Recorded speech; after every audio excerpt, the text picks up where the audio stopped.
திருவாரூர் மாவட்டங்களுடைய பொறுப்பேற்று பணியாற்றிக் கொண்டிருக்கக்கூடிய திருவாரூர் சட்டமன்ற உறுப்பினர் பூண்டி கலைவாணன் அவர்கள்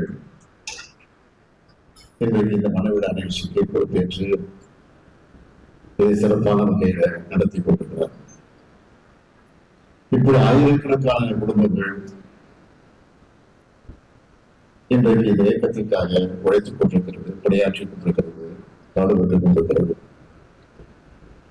அதைத்தான் நம்முடைய தம்பி உதயநிதி அவர்கள் பெருமையோடு எடுத்துச் சொன்னார். தோல்வி வெற்றி என்பது இரண்டே சமமான கருதி பாடுபட்டுக் கொண்டிருக்கக்கூடிய தொண்டன் தான் திமுக என்பதை யாரும் மறுக்கிறது. ஏதோ இன்றைக்கு நடைபெற்று முடித்திருக்கக்கூடிய தேர்தலில்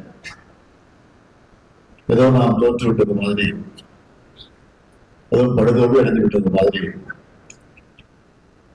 இத்தோடு திமுக கதை முடிஞ்சிருச்சு அப்படி என்று கதையை இறங்க பாடுவதற்கு கூட முகத்திருக்கிறார்கள். நம்முடைய இன எதிரிகள் அந்த சூழ்ச்சியில இன்றைக்கு ஈடுபட்டிருக்கிறார்கள்.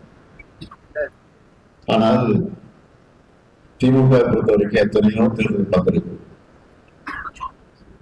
1949 தொடங்கிய நம்முடைய கழகம் தொடர்ந்து 52 நடைபெற்ற தேர்தலாக இருந்தாலும் சரி, 57 நடைபெற்ற தேர்தலாக இருந்தாலும் சரி, 62 நடைபெற்றிருக்கக்கூடிய தேர்தலாக இருந்தாலும் சரி, அதற்கு பிறகு 67 நடைபெற்றிருக்கக்கூடிய தேர்தலாக இருந்தாலும் சரி, 71 இப்படி தொடர்ந்து நடைபெற்றிருக்கக்கூடிய தேர்தல்களில் பல வெற்றிகளை கண்டதுண்டு, பல தோல்விகளையும் நாம் சந்தித்திருக்கிறோம்.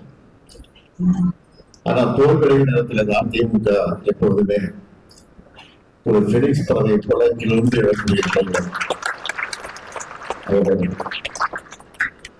கூட பேசியவர்கள் எல்லாம் ஏதோ சோகத்தில் இருப்பது போல நான் பார்க்கிறேன்.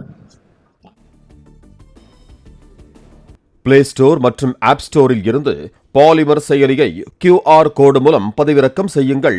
செய்திகளை உடனுக்குடன் பெறுங்கள்.